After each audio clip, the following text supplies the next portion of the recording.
सतगुरु रविदास जी कौन थे? सतगुरु रविदास भारत में 15वीं शताब्दी के एक महान संत, दर्शन शास्त्री, कवि, समाज सुधारक और ईश्वर के अनुयायी थे। वो निर्गुण संप्रदाय अर्थात संत परंपरा में एक चमकते नेतृत्वकर्ता और प्रसिद्ध व्यक्ति थे तथा उत्तर भारतीय भक्ति आंदोलन को नेतृत्व देते थे। ईश्वर के प्रति अपने असीम प्यार और अपने चाहने वाले, अनुयायी, सामुदायिक और सामाजिक लोगों में सुधार के लिए अपने महान कविता लेखनों के जरिए सतगुरु रविदास जी ने विविध प्रकार की आध्यात्मिक और सामाजिक संदेश दिए। वो लोगों की नज़र में उनकी सामाजिक और आध्यात्मिक जरूरतों को पूरा करने वाले मसीहा के रूप में थे। आध्यात्मिक रूप से समृद्ध रविदास जी को लोगों द्वारा पूजा जाता था। हर दिन और रात रविदास जी के जन्म दिवस के अवसर पर तथा किसी धार्मिक कार्यक्रम के उत्सव पर लोग उनके महान गीतों आदि को सुनते या पढ़ते हैं। उन्हें पूरे विश्व में प्यार और सम्मान दिया जाता है। हालांकि उन्हें सबसे अधिक सम्मान उत्तर प्रदेश, पंजाब और महाराष्ट्र में अपने भक्ति आंदोलन और धार्मिक गीतों के लिए मिलता था। पूरे भारत में खुशी और बड़े उत्साह के साथ माघ महीने के पूर्ण चंद्रमा दिन पर माघ पूर्णिमा पर हर साल गुरु रविदास जी की जयंती या प्रकाश दिवस को मनाया जाता है, जबकि वाराणसी में लोग इसे किसी उत्सव या त्योहार की तरह मनाते हैं। इस खास दिन पर आरती कार्यक्रम के दौरान मंत्रों के रागों के साथ लोगों द्वारा एक नगर कीर्तन जुलूस निकालने की प्रथा है, जिसमें गीत संगीत, गाना और दोहा आदि सड़कों पर बने मंदिरों में गाया जाता है।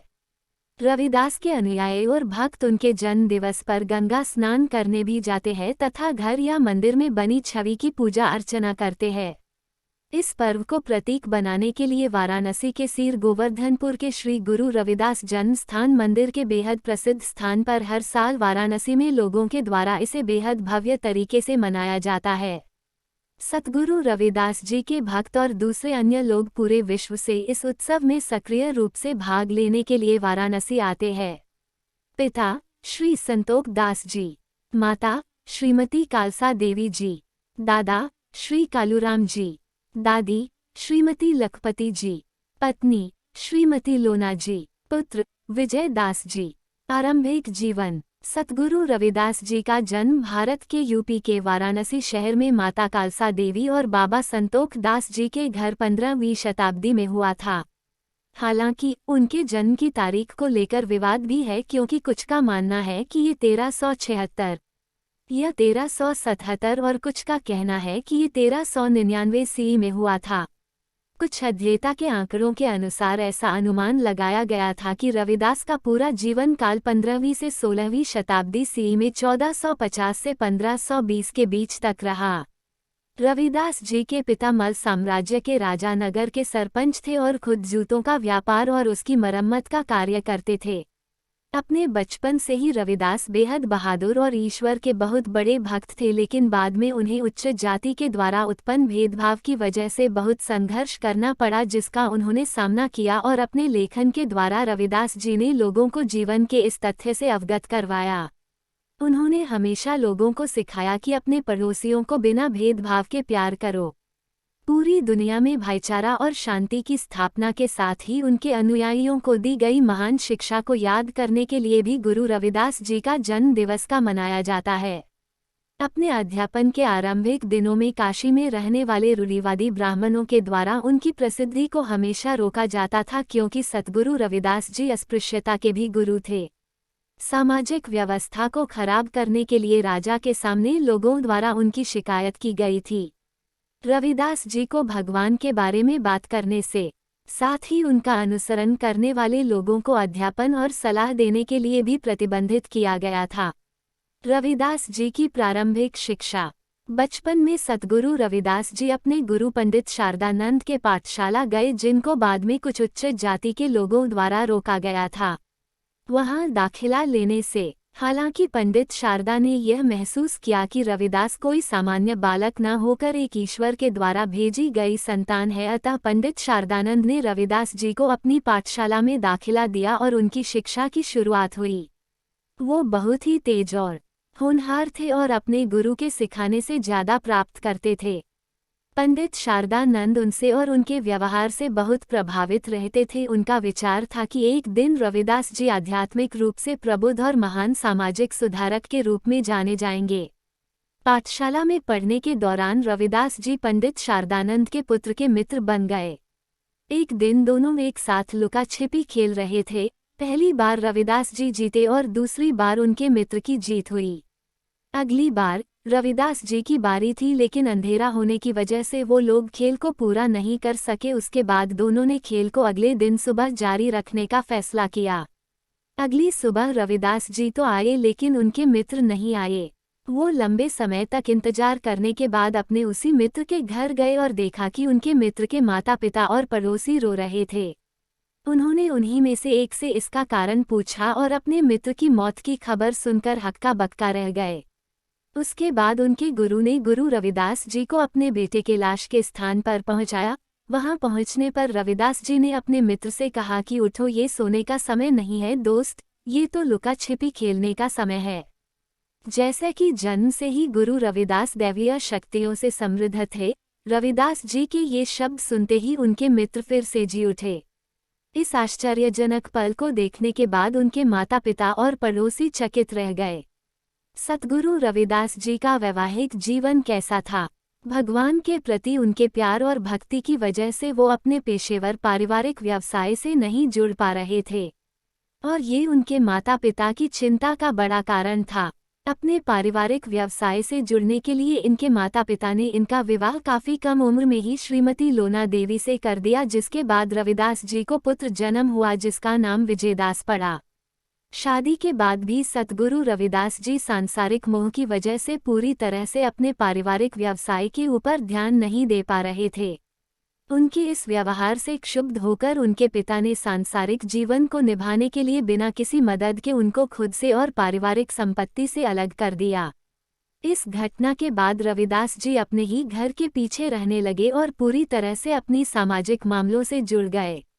बाद में रविदास जी भगवान राम के विभिन्न स्वरूप राम, रघुनाथ, राजा रामचंद्र, कृष्णा, गोविंद आदि के नामों का इस्तेमाल अपनी भावनाओं को उजागर करने के लिए करने लगे और खुद भी भगवान का रूप बन गए। बेगमपुरा शहर से उनके संबंध कैसे थे? बिना किसी दुख के शांति और इंसानियत के साथ एक शहर के रूप में गुरु रविदास जी द्वारा बेगमपुरा शहर को बसाया गया। अपनी कविताओं को लिखने के दौरान रविदास जी द्वारा बेगमपुरा शहर को एक आदर्श के रूप में प्रस्तुत किया गया था, जहां पर उन्होंने बताया कि एक ऐसा शहर जो बिना किसी दुख, दर्द या डर के, और एक जमीन है जहां सभी लोग बिना किसी भेदभाव, गरीबी और जाति अपमान के रहते हैं। एक ऐसी जगह जहां कोई शुल्क नहीं देता, कोई भय, चिंता या प्रताड़ना नहीं हो। मीराबाई से उनका जुड़ाव। सतगुरु रविदास जी को मीराबाई के आध्यात्मिक गुरु के रूप में माना जाता है, जो कि राजस्थान के राजा की पुत्री और चित्तौड़ की रानी थी। वो गुरु रविदास जी के अध्यापन से बेहद प्रभावित थी और उनकी बहुत बड़ी अनुयायी बनी।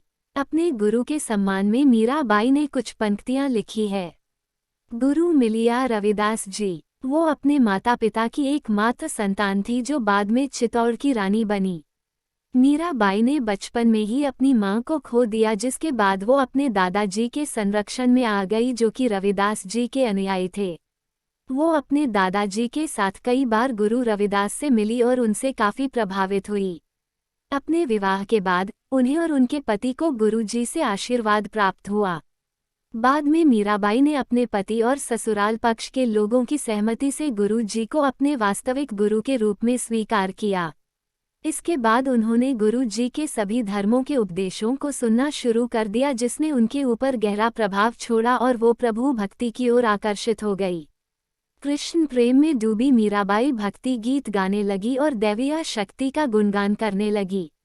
अपने गीतों में वो कुछ इस तरह कहती थी। गुरु मिलिया रविदास जी दीनी ज्ञान की गुटकी, चोट लगी निज नाम हरि की महारे हिवरे खटकी। दिनों दिन वो ध्यान की ओर आकर्षित हो रही थी और वो अब संतों के साथ रहने लगी थी। उनके पति की मृत्यु के बाद उनके देवर और ससुराल के लोग उन्हें देखने आए, लेकिन वो उन लोगों के सामने बिल्कुल भी व्यग्र और नर्म नहीं पड़ी, बल्कि उन्हें तो आधी रात को उन लोगों के द्वारा गंभीरी नदी में फेंक दिया गया था, लेकिन गुरु रविदास जी के आशीर्वाद से वो बच गई। एक बार अपने देवर के द्वारा दिए गए जहरीले दूध को गुरुजी द्वारा अमृत मानकर पी गई और खुद को धन्य समझा।